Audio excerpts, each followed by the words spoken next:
Hello అండి, నా పేరు మాధురి. మీరు చూసినది సుమన్ టీవీ నెట్వర్క్.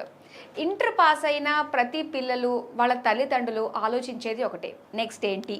మరి నెక్స్ట్ ఏంటి అన్నదానికి సమగ్ర సమాచారం ఇప్పుడు మీ ముందుకు మేము పెట్టేస్తున్నామండి. సో దాన్ని బట్టి చక్కగా మీరు డిసైడ్ అయ్యి మీ పిల్లల భవిష్యత్తుకి మీరే బాట వేసుకోవచ్చు అనమాట.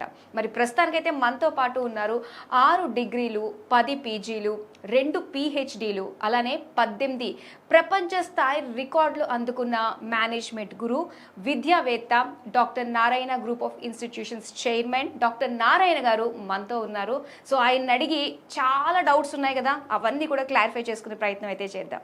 నమస్కారం నారాయణ గారు. సో బీబీఏ గురించి తెలుసుకున్నాము, మన కాలేజ్ నుంచి ఇంకా బీసీఏ గురించి తెలుసుకున్నాము. ఇప్పుడు బీకామ్ కంప్యూటర్స్ గురించి తెలుసుకోవాలనుకుంటున్నామండి. అయితే ఇంటర్లో కంప్లీట్ అయిన వాళ్ళకి అంటే ఈ గ్రూప్ తీసుకోవడానికి ఏది ఎలిజిబిలిటీ ఉంటుందంటారు? ఇది చదవడానికి ఇంటర్మీడియట్లో ఎనీ గ్రూప్ చదువుకోవచ్చు. MPC, BiPC, MEC, CEC, vocational. ఇంటర్మీడియట్లో ఎలాంటి గ్రూప్ చదివినా కూడా దీనికి eligible. BCom computer application. Okay, అంటే బీసీఏకి బీకామ్ కంప్యూటర్స్ కూడా డిఫరెన్స్ ఏంటంటారు అసలు? BCom bachelor of commerce. Commerce is nothing but business. ఓహో, కామర్స్ అంటే బిజినెస్. ఓకే. కానీ అలాగే చెప్పట్లా. చాలామంది మనకు ప్రపంచంలో ఏమనుందంటే you are BCom student, that's why you BCom. అంటే బీకామ్ స్టూడెంట్ దేనికి పనికిరాడు. బీకామ్ అంటే సైలెంట్గా ఉండు, దేనికి యూజ్ లేదు అనే మీనింగ్ తీసుకొచ్చే పాపం బీకామ్. ఓకే, బీకామ్ అంటే కామర్స్, బిజినెస్ అనేది ఎవరు హైలైట్ చేయాల. దాని పక్కన కంప్యూటర్ అప్లికేషన్ కూడా ఉంది. దీంట్లో సబ్జెక్ట్స్ ఏముంటాయి అంటే ఎఫ్ఏ అంటే ఫైనాన్స్ అకౌంటింగ్ ఉంటుంది, ఎంఏ మేనేజ్మెంట్ అకౌంటింగ్ ఉంటుంది, సిఏ కాస్ట్ అకౌంటింగ్, తర్వాత ఇన్కమ్ ట్యాక్స్, ఆడిటింగ్, బిజినెస్లో ఈ సబ్జెక్ట్స్ ఉంటాయి. కానీ బీకామ్ చదివిన వాళ్ళకి మార్క్స్ ఫుల్ మార్క్స్ వస్తాయి, 100కి 100. దేంట్లో MA management accounting, CA cost accounting, FA finance accounting, వీటిల్లో మస్తుగా వస్తాయి సబ్జెక్ట్స్ మార్క్స్. కానీ క్లాసులో కూర్చోబెట్టి ఇంత నోట్బుక్స్ డెబిట్ క్రెడిట్లు రాసి పంపిస్తూ ఉంటారు, ఫుల్ మార్క్స్ వస్తాయి. ఏం చేసుకుంటారు? బయటకు పోతే తక్కువ శాలరీస్ వస్తుంది. కానీ మనం ఏం చేస్తున్నామంటే BCom commerce is nothing but business, అంటే ఇండస్ట్రీలో గడపాలి వీళ్ళు. మనం ఈ బీకామ్ కూడా ఇంటర్ తర్వాత 3 years programme, 2 semesters yearly, 3 to 6 semesters. Every సెమిస్టర్కి మనం చేస్తుంటే 6 semesters 6 సెక్టర్స్లో 6 ఇండస్ట్రీస్ చూపిస్తున్నాం. Oh nice. లైక్ ఫస్ట్ సెమిస్టర్లో ఆటోమొబైల్ ఇండస్ట్రీ తీసుకెళ్తాం. ఓకే, ఆటోమొబైల్ అంటే ఏంటి? కార్లు, బైక్లు, స్కూటర్లు, టైర్లు, ట్యూబులు, ఇంజిన్లు, లారీలు, ట్రాక్టర్లు ఎలా తయారవుతున్నాయి. అక్కడ కంపెనీలో మేజర్గా హెచ్ఆర్ డిపార్ట్మెంట్, మార్కెట్ డిపార్ట్మెంట్ ఎలాగనో ఫైనాన్స్ డిపార్ట్మెంట్ అలాగే చాలా ఇంపార్టెంట్. ప్రతి కంపెనీలో ఫైనాన్స్ డిపార్ట్మెంట్ చాలా చాలా ఇంపార్టెంట్. కానీ ఇండస్ట్రీ తీసుకెళ్ళి అక్కడ ఫైనాన్స్ డిపార్ట్మెంట్లో cost accounting, management accounting, finance accounting ఇవన్నీ ఎలా జరుగుతున్నాయని అక్కడ తెలుసుకుంటే, ఓహో ఒక accountant finance account finance major లేకుండా కంపెనీ నడవదు అంటే మంచి డిమాండ్ శాలరీస్కి వెళ్ళిపోతాడుగా. కానీ మన వాళ్ళు ఏం చేస్తున్నారు? ఎమాంగ్ 4 walls 4 గోడల మధ్య కూర్చుకొని అకౌంట్స్ సబ్జెక్ట్ నేర్పిస్తున్నారు. తీరిగా నేర్పించడం వల్లనే ఇప్పుడు తీరిగా నేను ఏం చేసుకుంటాను, ఏదో చిన్న కంపెనీలో అకౌంట్ పోస్ట్ చేసుకోవాలి ఏమని అట్లా కాదు. అసలు బీకామ్ కానీ ఎంకామ్ కానీ సరైన పద్ధతిలో ఇండస్ట్రియల్ ఎక్స్పోజర్ అయిన ఇచ్చినట్లయితే అక్కడ management accounting, cost accounting, finance accounting ఎలా జరుగుతుంది అని చూపించినట్లయితే ప్రతి కంపెనీ తీసుకెళ్ళి డిమాండ్లోకి వెళ్ళిపోతాడు. ఎక్స్పోజర్ వస్తుంది, నాలెడ్జ్ వస్తుంది, కాన్ఫిడెన్స్ వస్తుంది, డేర్ వస్తుంది. నేను లేకపోతే ఈ కంపెనీ నడవదు, అందుకే నాకు 5 lakhs ప్యాకేజ్ కావాలి, 10 lakhs ప్యాకేజ్ డిమాండ్ చేయగలుగుతాడు. కానీ అక్కడ ఏం చేస్తున్నారు? కిందలో పెట్టుకుని అకౌంట్ చేపిస్తారు, కింద చిన్న వాళ్ళ చేత. వాళ్ళు సంపాదిస్తున్నారు కోట్లు, కింద ఎంప్లాయ్ సంపాదించలేకపోతున్నారు. అలా జరుగుతుంది. అందువల్ల మన దగ్గర ఉన్న బీకామ్ ఒక ప్రాణం పోసాం. ఒక మనం ఎగ్జాంపుల్ తీసుకోవాలి. బయట నల్ల రాయి ఉంటుంది, దానికి విగ్రహాలు తయారు చేసి స్టాట్యూ తయారు చేసి గుళ్ళో పెడతారు. గుళ్ళో పెట్టిన తర్వాత ప్రాణ ప్రతిష్ఠ అంటారు. అంటే రాయికి ప్రాణం పోసారు, ఆ ప్రతిష్ఠ చేసి ప్రాణం పోసారు, అప్పుడు దేవుడు అయ్యాడు విగ్రహాలు.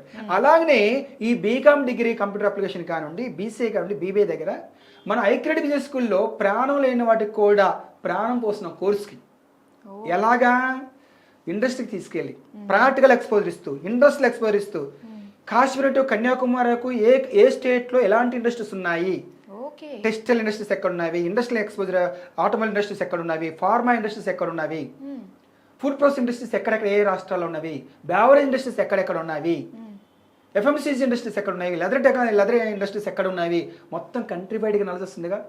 సౌత్ ఇండియాలో ఎక్కడ ఉన్నవి, నార్త్ ఇండియాలో ఎక్కడ ఉన్నవి, తమిళనాడులో కోయంబత్తూర్ సౌత్ ఇండియాలో, అలాగనే అక్కడ గుజరాత్ మనకు ఎక్కడ ఉంది, ఇలాగ అన్నీ తెలుస్తున్నాయి కాబట్టి. అవునండి. సూరత్ గుజరాత్ స్టేట్లో టాపు. ఇండస్ట్రియల్ ఎక్స్పోజర్ ఆటోమొబైల్స్ వచ్చేసరికి ఎక్కడెక్కడ ఉన్నాయి, ఢిల్లీ ఏంటి, గుర్గావ్ ఎక్కడ ఉన్నాయి. అలాగ అసలు మన స్టూడెంట్స్కి ఎక్కడెక్కడ ఏ ఇండస్ట్రీస్ ఉన్నాయి, ఏ స్టేట్లో ఏ రీజన్లో ఉన్న సంగతి ఎవరికి తెలియదు. అప్పుడు అలాంటి ఇండస్ట్రీస్ అలాంటి రీజన్లో కంట్రీ మన దగ్గర ఏంటంటే పెద్ద గ్రేట్ గుడ్ న్యూస్ అంటే ఈ 3 yearsలో కాశ్మీర్ నుంచి కన్యాకుమారి వరకు తీసుకెళ్తాం. మొత్తం చుట్టేయచ్చు. 3 years చుట్టేపిస్తాం. అంటే పార్కులు, సినిమాలు, షికార్లు, ఇలాంటి కొండలు, లోయలు, హిమాలయ పర్వతాలు కాదు, అవి కూడా చూస్తాం. అఫ్కోర్స్ టూరిజం కూడా చూస్తాం. ఇండస్ట్రియల్ ఎక్స్ప్లోర్ ఎక్కువ చూస్తాము. మిగిలిన టైంలో మనం అన్నట్టు గల మౌంటైన్స్ కానీ, ఫారెస్ట్లు కానీ, కేరళలో ఇలాంటివి కూడా చూస్తూ ఉంటాం. మీ కాలేజ్ లో జాయిన్ అయితే అటు విజ్ఞానంతో పాటు వినోదం 2 క్లబ్ చేసి మరీ ఇస్తున్నారు. ఎగ్జాక్ట్లీ. అన్ని చోట్లకి వెళ్తాం. కాశ్మీర్కి వెళ్తాము, మౌంటైన్స్ చూస్తాము, హిమాలయ మౌంటైన్స్ చూస్తాము, కేరళకి వెళ్తాము, అక్కడ ఫారెస్ట్ చూస్తాము, రాజస్థాన్ వెళ్తాం, తారు చూస్తాము. ఎప్పుడు ఇండస్ట్రీస్ ఎక్స్పీరియన్స్ అయిన తర్వాతనే. ఇండస్ట్రీస్ ప్రయారిటీ మన దగ్గర. అవును. ఇది వస్తుంది మీరు అన్నట్టుగా 2 వినోదం విజ్ఞానం అన్నట్టుగా. విజ్ఞానం 2 స్టూడెంట్స్ అది కదా ఎక్స్పోజర్ అంటే. క్లాసులోకి వచ్చుకొని ఇల్లు కాలేజీ ఇల్లు వెళ్తే రేపు నాడు ఎవరైనా జాబ్ అయిపోతే బ్రతకలేడు. జాబ్ ఇస్తాడు వాడికి, తీసేస్తే మళ్ళీ నేను ఎక్కడ బ్రతకాలి, మళ్ళీ ఇది భయం అందరికీ. ఈ కంపెనీలో జాబ్ చేసి నేను ఎక్కడ బ్రతకాలి, అందరికి భయం అదే. ఎందుకంటే సఫిషియెంట్ నాలెడ్జ్ లేదు. బయటకు పోతే ఎలా బ్రతుకుతానని నాలెడ్జ్ లేదు. బయట ఎక్కడికి పోయినా కూడా నేను బ్రతకగలుగుతానన్నప్పుడు బ్రహ్మాండం బతుకుతాడు. అలాగా ఫస్ట్ సెమిస్టర్లో ఆటోమొబైల్ ఇండస్ట్రీస్, అక్కడ అకౌంట్స్ డిపార్ట్మెంట్స్ ఎలా జరుగుతుంది, ఫైనాన్స్, అలాగే కాస్ట్ అకౌంట్స్, మేనేజ్మెంట్ అకౌంట్స్ ఎలా జరుగుతుంది. అలాగే సెకండ్ సెమిస్టర్ వచ్చేసరికి టెక్స్టైల్ ఇండస్ట్రీస్, అక్కడే ఈ ఫైనాన్స్ డిపార్ట్మెంట్లో cost accounting, management accounting, finance accounting ఎలా జరుగుతుంది.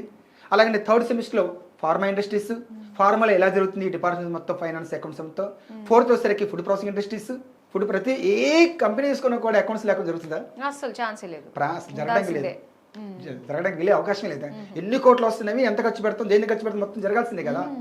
ఇలాగా వాళ్ళకి అలాంటి ఎక్స్పోర్ట్ సంబంధించినవి ప్రతి డిపార్ట్మెంట్ తీసుకెళ్లి బ్యావరేజ్ ఇండస్ట్రీస్కి 5th సెమిస్టర్లో, 6th సెమిస్టర్ సరికి మనకు FMCG fast moving consumer goods, లేదా టెక్నాలజీ, అన్ని రకాల సెక్టర్స్, అన్ని రకాల ఇండస్ట్రీస్ ఉన్నాయి. అంటే ఇన్ని రకాల డిపార్ట్మెంట్స్, ఇన్ని థౌజండ్స్ ల్యాక్స్ ఇండస్ట్రీస్ ఉన్నాయి. నేను హ్యాపీగా ఎక్కడైనా బ్రతకగలుగుతాను, ఏ స్టేట్లో ఏ ఇండస్ట్రీస్ ఉన్నాయి, ఎక్కడెక్కడ ఎంత ప్యాకేజ్ ఉంది. ఇంకో గమ్మత్ చెప్పుకోవాలి ఇక్కడ మనం.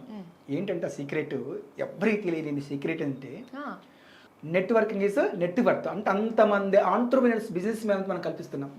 మన దగ్గర ఒక బీబీఏ చదివినా, బీకామ్ కంప్యూటర్ అప్లై చేసిన, బీసీఎస్ని కూడా ఆంట్రప్రెన్యూర్స్తో ఎవరిని కలవనీరు, గ్రేట్ పర్సనాలిటీస్తో. కానీ లైఫ్ హిస్టరీ చెప్తున్నారు, కల్పిస్తున్నాం. మనం షేకింగ్ చేస్తున్నాం, వాళ్ళ దగ్గర ఒక హాఫ్ అన్ అవర్ కూర్చుంటున్నాం, బోర్డు రూమ్ అంటే ఎట్లా చూస్తున్నాం. ఇలాంటి లైఫ్ ఎక్స్పీరియన్స్ కంటే కొన్ని కోట్లు ఖర్చు పెట్టాలి. పెద్ద పెద్ద బీ స్కూల్లో 40 lakhs 1 crore తీసుకున్నారు. అయినా కూడా ఇంతమంది ఆంట్రప్రెన్యూర్స్తో, ఇన్ని ఇండస్ట్రీస్తో సంబంధాలు లేవు. కానీ మన ఐక్రెడిట్ బిజినెస్ స్కూలు, డాక్టర్ నారాయణ గ్రూపులో ఎక్కువ మంది మన ఇండియాలో మొత్తం ఆంట్రప్రెన్యూర్స్ నెట్వర్కింగ్ ఎక్కువ ఉన్నారు. అంతేకాని ఒక పంజాబ్కి వెళ్ళాం మేము, చండీగఢ్. ఆయన అన్నాడు మన స్టూడెంట్స్తో మాట్లాడుతూ, ఒక వర్క్షాప్ తీసుకుంటూ, చూడండి మై డియర్ స్టూడెంట్స్, మీకు నారాయణ గారు ఏమి ఇస్తున్నా కొన్ని కోట్ల వాల్యూ నాలెడ్జ్ ఇస్తున్నారు. మాలాంటి వ్యక్తులను కల్పించాలంటే మాటలు కాదు, అసలు ఎవరు కలవనీరు. మీకు నెట్వర్కింగ్ కల్పిస్తున్నారు కంట్రీ మొత్తం మీద, ఎవరెవరితో ఏంటండి. మాకు మీరు ఫోన్ చేస్తారు, మేము పలానా చోట ఇటు వచ్చి మా మాతో ఫోటో దిగుతున్నారు, మాతో మీరు ఆ రోజు కలుస్తారు. ఇలాంటి ఇండస్ట్రియల్ ఎక్స్పోజర్ మేము ఆటోమేటిక్గా జాబ్ ఇస్తాం, మంచి ప్యాకేజ్ ఇస్తాం. మాకు తెలుస్తుంది కదా డాక్టర్ నారాయణ గ్రూప్ చదివిన వాళ్ళకి ఇండస్ట్రియల్ ఎక్స్పోజర్ ఎక్కువ ఉంటుంది. ఎందుకంటే డైరెక్ట్గా ఆయన కంపెనీ, ఆయన చైర్మన్ గారు తీసుకొస్తున్నారు, ఆయనే వస్తున్నారు స్వయంగా స్టూడెంట్స్ని తీసుకొని. అంటే అంత నాలెడ్జ్ అన్ని డిపార్ట్మెంట్లలో, అన్ని ఇండస్ట్రీస్లో నాలెడ్జ్ ఉంది. అలాంటి వ్యక్తులే కదా మేము కూడా కోరుకునేది. ఎంత ప్యాకేజ్ రెడీగా ఉన్నాము అనుకున్నప్పుడు మీరు బ్రాండ్ పేరు చెప్తే డాక్టర్ నారాయణ గ్రూప్ అని చెప్పి మేము ఎందుకు జాబ్ ఏము. అలాంటి అదృష్టవంతులని ఆయన ఒక సుమారు ఎందుకు ఒక 1000 కంపెనీలకి ప్రెసిడెంట్ అయినా, 1000 ఇండస్ట్రీస్కి ఒక అసోసియేషన్ ఉంటుంది కదా, ఆ ప్రెసిడెంట్ చేత మాట్లాడిచ్చాం మనం. ఓకే. చండీగఢ్, పంజాబ్.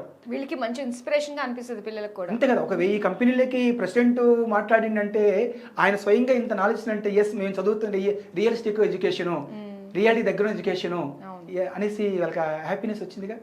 అలాంటి నాలెడ్జ్ ఇస్తున్నాము డాక్టర్ నారాయణ గ్రూప్ లో. హ్యాపీగా చదువుకోవచ్చు. వాళ్ళకి జాయినింగ్ ఫస్ట్ నేను ఒక అగ్రిమెంట్ కూడా ఇస్తున్నాం, బాండ్ పేపర్ మీద, లీగల్ బాండ్ పేపర్ మీద. ఎందుకంటే ఇంత నాలెడ్జ్ ఇస్తున్నప్పుడు అడిగితే జాబ్ రావడానికి ఎవరికి వస్తుంది. ఆ కాన్ఫిడెన్స్ ఇప్పుడు 28 years మన ఇన్స్టిట్యూట్ పెట్టి, నిన్న మన పెట్టింది ఎప్పుడో మనకు కాదు. అలాంటి ఒక గిన్నిస్ వరల్డ్ రికార్డ్స్ 2 times మనకు 2013లో ఒక గిన్నిస్ వరల్డ్ రికార్డు 2222 స్టూడెంట్స్కి ఒక రికార్డు చేశారు మా చైర్మన్ గారు. Oh why are thinking employee, why don't think employer, ఎందుకు నువ్వే జాబ్ ఇచ్చే వ్యక్తికి ఎందుకు ఎదగట్లేదు, ఎందుకు ఏ రేల కింద జాబ్ చేయడానికి ఆలోచిస్తున్నావు.